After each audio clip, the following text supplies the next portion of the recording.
about the people facing the most pressure in the 2025 season in the NFL, and he listed a bunch of the coaches. So let's pick up on some of those he listed. D. Wood, he listed Brian Schottenheimer as one of the coaches facing a great deal of pressure. On a scale of 1 to 10, where would you put the pressure on Schotty? 2. He's a 2. I mean, listen, Jerry Jones hired him in-house, okay? Like, Jerry Jones is always going to be the focal point of the show. And Brian Schottenheimer, first-year head coach, you got a, vet quarterback and Dak Prescott coming back. I don't think there's any pressure. You agree with that? Absolutely, and I'll layer on that. Jerry Jones is very patient with his coaches, be it Mike McCarthy, Jason Garrett, Wade Phillips. So we're in year 1 of a hand-picked successor here. So I think 2 is on the high end. The only thing I will say is that you when you are the coach of the Dallas Cowboys, everything you do is micro-scrutinized, right? So every move he makes. I mean, how many times did we talk about Mike McCarthy and the coach, and the time management and all that sort of thing? So, all right, we'll see. We'll leave it there. We don't think it's high. Harry, let's get to. Oh no, Mike T, you're next. Mike McDaniel. On a scale of 1 to 10, where's the pressure? Yeah, agree. I'm going to go 7. There's definitely some heat on Mike McDaniel, but in fairness, when Tua plays, they are successful. So I think a lot of this, again, last year he missed a bunch of time. When he's healthy, they're productive. So as much as I want to say it's on Mike McDaniel, to me, it's really much more about the durability of their quarterback. D. Wood. Listen, I think it's hot. It's like 9 out of 10 for Mike McDaniel down there. You got a quarterback that haven't won a playoff game. Yeah. Okay? There's upheaval in that locker room. There's a lot, like 4 of their captains from last year no longer on the roster. There's something going on, brewing down in South Beach that Mike McDaniel's going to have his best coach of the year, or this whole thing could blow up. The Tyreek Hill thing is a thing now for sure. Tua didn't try to pretend otherwise. Yeah, it's strange because I think there are some people who think Mike McDaniel is like the great coach in the league and a great offensive mind, which he clearly is. And then there are others who feel as you do that the seat is hot there. We'll see. And the last one is a name that everyone may not be familiar with. Kevin Patullo. He is the new offensive coordinator in Philadelphia, replacing Kellen Moore, who became the head coach of the New Orleans Saints after the Eagles win the Super Bowl. Harry, what is the level of pressure on Kevin Patullo? I'm going 8 out of a 10. Like, when you look at this offense and what they were able to accomplish last year, Kellen Moore was able to really emphasize this run game and lean on that offensive line after some players went in there after week 4 and said, hey, we need to lean on our big guys and run the football a lot more. So for him, he has the blueprint. And he's a guy that's been with Nick Sirianni for a very, very long time. But as Sal Palantonio told us yesterday on Freddie and Harry, our radio show, Kevin Patullo has to adjust to Jalen Hurts and also Saquon Barkley. It's not the other way around. So I mentioned a statistic about Jalen Hurts that is quite remarkable. Let's put it on the screen for you here. He will have a new offensive play caller. Well, that is nothing new. 2025 will be Jalen Hurts' 6th season as a quarterback in the National Football League, and he will be getting plays from his 6th different play caller, which is a remarkable thing. And I think, candidly, it is a testament to just how good Jalen Hurts has been. All this controversy and drama this week about how good is he, all that kind of stuff. Well, that is quite a thing. He has not gone consecutive seasons with the same play caller his entire time in the NFL. But, Greeny, context is really important here. Kevin Patullo goes back to the Colts, as Harry mentioned, with Nick Sirianni. When you bring in Kellen Moore, that's a little bit different. Kellen Moore is getting used to the players, the staff, and even the verbiage. I think in this situation, because him and Nick Sirianni go back so far back, that to me there'll be a lot more continuity. And again, he's been there for all their success. He's not going to come in and try to reinvent the wheel. Will there be some adjustments on the edges?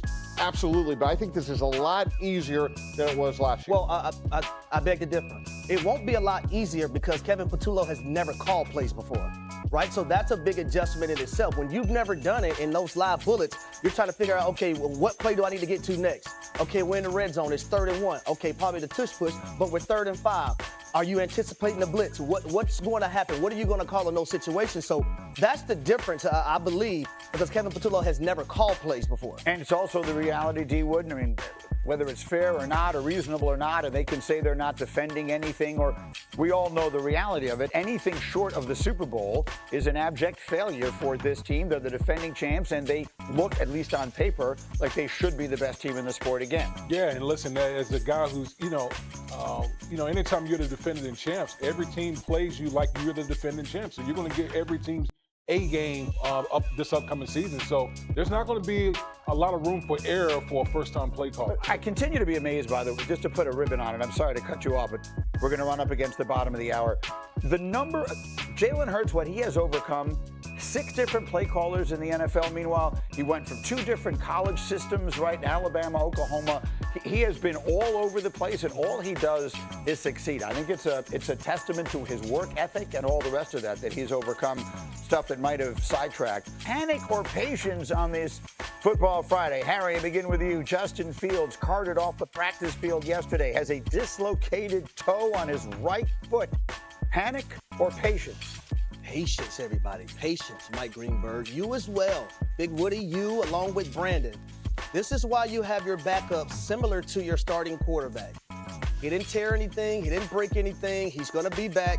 But patience, everybody. Patience. Let me show you Brandon. Brandon does not look like he's exercising patience. He is our stage manager. He has lived through, he's from Long Island. He has lived through a lot of bad days. He looks like those kids at Chuck E. Cheese. Yeah, he does. He looks like they're perp walking Chuck E. Cheese. We actually did bring that up. Is Chuck E. Cheese now sitting in a jail cell dressed as Chuck E. Cheese? That seems crazy, but let's not get sidetracked. So Justin Fields, a dislocated toe. I spent a lot of the day, I should have called Rex. I spent a lot of the day trying to figure this out yesterday. Sometimes they say like a dislocation is worse than a fracture. Yeah. Well, how bad is a dislocated toe? Yeah, listen, it's painful, but there's a difference between dislocating, your big toe than your other toe. If it's your big toe, that's a different deal. Any of your other toes? Any of the other toes, you're good. You said that like we only have 2 toes. Yeah, like your other toes. Like it's not a big deal. No. I thought we were signing Damian Woody, the offensive lineman. It was Dr. Woody. I guess he went to BC Medical School. Yeah, of course. Look, if it's day-to-day, then we got no issues here. If it's weeks we're talking about, then to me, that's a horse of an entirely different color. And again, the Jets on record with their social media accounts kind of put out a lot of information, and that to me seems to be more of a day-to-day situation. See, I don't like expected to be ready for week 1. Week 1 is a long way off. I want expected to be ready Monday. Like, what are the chances he misses the weekend and then he's back? I'm not kidding about this. The Jets putting in a new offense, all this stuff. Justin Fields, this is his shot. They can't be waiting 4 weeks. Week 1 is forever away. Now, I said patience, but we also have to understand this. Like the big toe, that's the baseline for everything you do from a foot purposes, right? You're talking to someone who got cortisone shots in his big toes just to be able to play. Okay. So when you look at Justin Fields and how his game is predicated, what's his greatest asset, Woody?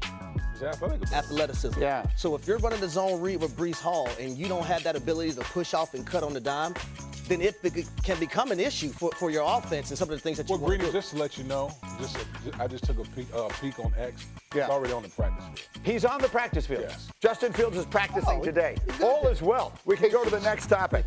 D. Wood, panic or patience? Trey Hendrickson and the Bills continue in their contract standoff. Are you panicking or are you patient? Oh, I'm panicking on this one. Listen, we've known for 2 years now that Trey Hendrickson is one of the new deal.